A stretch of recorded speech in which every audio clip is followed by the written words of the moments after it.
Welcome to the Jill on Money Show. It's Friday, June 21st, and we are here to help you make better financial decisions and maybe to educate you a little bit. If you have a question, all you need to do is go to our website, jillonmoney.com, jillonmoney.com, and click the Contact Us button. When the form pops up, write us your email. But if you'd like to join us live, check the box. Mark does everything else.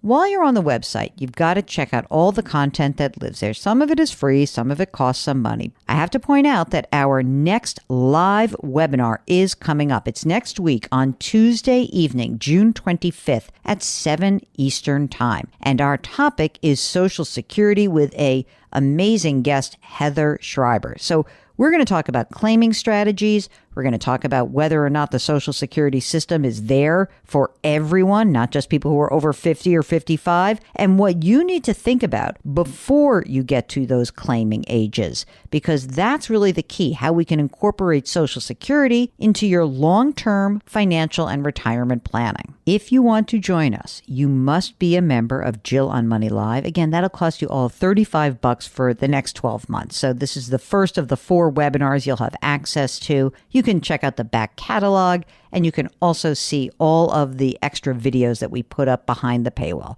Jill on Money Live, Tuesday, June 25th, Social Security. Everyone needs to get on it because we are excited. Today, we are continuing our Fun Friday focus. Okay, fun might be overstating it, but our Friday focus today is estate planning. I think you all know how much I love this topic. So let's get into it. We've bunched up some of our emails about the topic. This is from BP, who really is looking for some tips on trying to find a firm that does both estate and financial planning and wants to make sure that the fee for that combined service is not too steep. Okay, I know that having a one-stop shop would be fantastic for you, but in my experience, it just doesn't happen that often, that estate planning attorneys, they stick to their own offices, and yes, every so often they'll have a financial planner who's maybe down the hall or something, and the same goes for a financial planning firm where they may have someone they could refer you to, but not necessarily part of the same practice, and that's okay. I think generally the idea here is that having 2 types of professionals who have worked together in the past and have a good relationship, that can be really helpful. And if you only have one but not the other, just ask for a referral, and maybe that's the easiest way around this. Okay, the next question is from Chris, who writes, I have long been a fan of personal finance radio programs, and I'm very happy to have discovered your podcast in recent weeks. Well, we're happy you found us as well, Chris, so great. Okay, Chris goes on. My father passed away about 10 years ago, and my mother, who is now 80, is in good health. She continues to live happily in the home that she owns and the same home I grew up in. I am the oldest of 4. I'm 55 years old. Mom is comfortable financially. My parents were good savers and investors, and she has very few expenses. She lives easily off Social Security and my father's pension. He worked in the state for 43 years. She has several $100,000 in various retirement funds, but to date, she has not needed those funds. I presume you mean, Chris, that she hasn't had to take a big chunk out beyond her required minimum distributions, because if they are retirement funds, I know you're probably doing it. Sounds like you're very on top of this. Okay, let's get back to this note. Soon after my father passed away, my mother and I met with an attorney, and we had a will, power of attorney healthcare directive created for her. Basically, at her passing, any remaining assets would be distributed evenly among my 3 siblings and me, and the house is likely worth $400,000 or so. So I'm just thinking out loud, interjecting here. So we've got a $400,000 house and several $100,000 in some sort of retirement, which mom isn't really touching, and she's living off Social Security and a pension. So now Chris goes on to write, a friend's father is in failing health, and my friend is in a family of 7 siblings. His parents own their home. Both are now moving to a nursing home due to health issues, and the family is now concerned about the nursing home coming after the home as part of the payment for care. So naturally, this has Chris wondering about what would happen for mom and similar assets. And Chris goes on to write, my memory of our meeting with the attorney a decade ago was a lot of conversation about what would happen to the assets once my mother passed away, but I don't recall a conversation and planning surrounding what would happen to her assets if she were to move into an assisted living of some sort. So, should my siblings and I look into something like an irrevocable trust or a life estate? Is there something else we should be doing to better protect her assets? Your thoughts on this would be greatly appreciated. Thank you, Chris. Okay, so slightly different situations here, which you might imagine. And the biggest concern that you would have for someone in their 80s would be a married couple. Because when one needs care, there will be one who survives, and you'd want to preserve as much money from the entire estate to pay for the surviving spouse. But let's also think about this question that your friend is asking. Is the house available for the nursing home? The only time it becomes available is when the people who are in the facility can't pay out of pocket. And then what would happen is that the facility, which again wants to make sure that you're spending the money you've accumulated before you claim that you are eligible for Medicaid, not Medicare, Medicaid, and they would force the sale of that asset to pay for the care. So now let me translate this for your mom's situation. Let's say your mother were to go into some sort of assisted living. The first thing that would happen is we would see whether or not her Social Security and your dad's pension would be enough to pay for the care that she is receiving in that facility. If it were not, the next level would be that the facility would say, you owe us some more money, and you'd pull money out of the retirement account. And finally, if all of those funds are depleted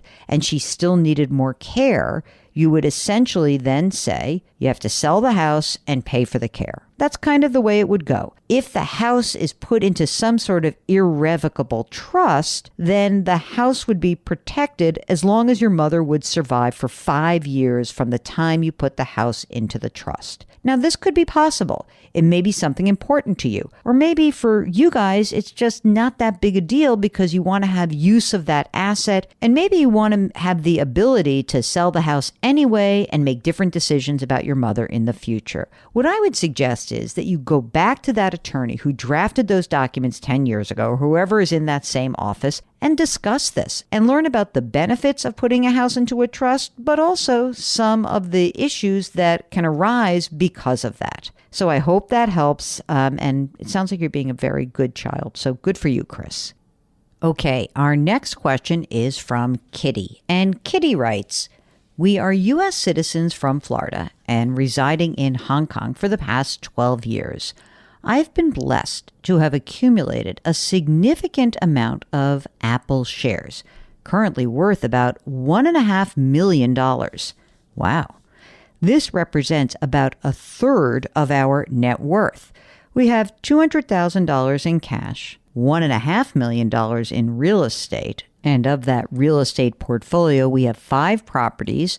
3 of them are paid off, and the balance, which let's see, probably about another million or so, 1.2 million in IRA and Roth IRA accounts. Kitty goes on to write, I've been married for almost 38 years, 2 grown children, and we have small pensions. As I'm approaching retirement, I'm concerned with the significant portion of our net worth that is in Apple stock. And of course, liquidating it would come with a large taxable capital gain. We received advice to consider using a charitable remainder unitrust, CRUT, C-R-U-T, to be able to extract non-taxable income during retirement. I want to make sure our understanding of how a CRUT works is correct.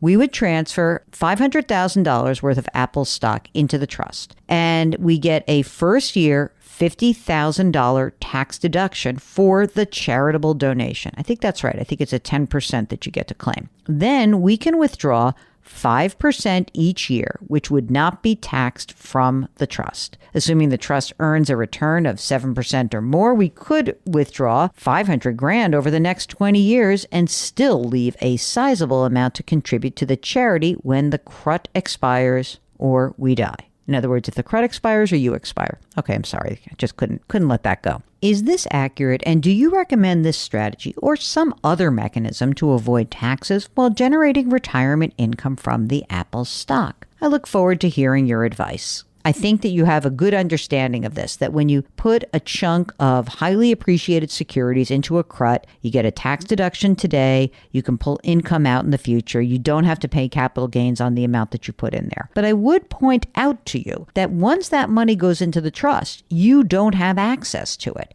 Maybe it's not the smartest thing for someone who doesn't have so much liquidity. I mean, you've got a huge net worth, but I guess I'm wondering, why not pay some capital gains right now? Capital gains rates are pretty low. And when you actually retire and maybe you're done with earning any sort of income, that you could pay a capital gains rate that tops out at 23.8%. And maybe that wouldn't be such a terrible thing. Maybe some smaller portion you would use a charitable remainder unit trust. Or maybe you bite the bullet and say, I just want to pay a bunch of taxes and have some liquidity. What if you paid the capital gains on the Apple stock, you had some money, and then maybe you would start using the money to live on. It doesn't sound like you actually need a ton of money. And maybe you build a portfolio that helps you bridge the gap between when you need some extra money for a big trip or something like that. I don't know. I'm sort of feeling like, is it possible that the charitable remainder trust, which would work for you, I don't want to say that that's not a good strategy. It definitely could work. Is it overkill considering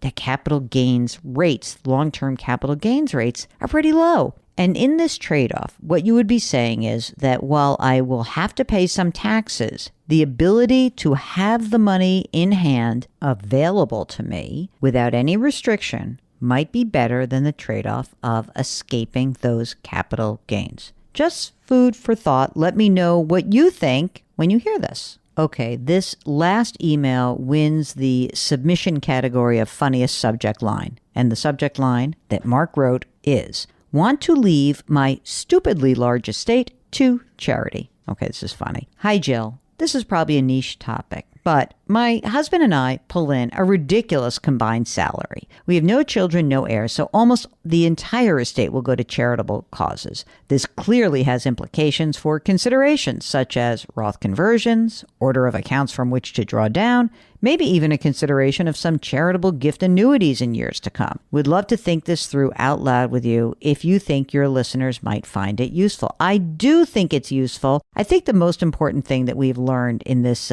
journey on our estate planning Friday focus is that the use of a financial planner and an estate planning attorney can be instrumental to talking these things through. Whether you have a ridiculously large estate or not, whether you are charitably inclined or not, you can already sense that there are so many instruments out there that it can be dizzying. And doing it on your own is really hard. This is one of those times where I would say, I love to encourage you guys to do it on your own if you have the capacity and the time and willing to do some of the work. But this is beyond that. What I would say is, if you are considering any sort of charitable trust, whether you're thinking about a CRUT, whether you're thinking about donor-advised funds, it is important that you get with your team and discuss the best way to come to a place where you feel satisfied with your choices, where you're not losing total control of your assets, have some flexibility, but also try to minimize taxes. And one of those variables might be more important to you than another, which is how the team can really help you out. So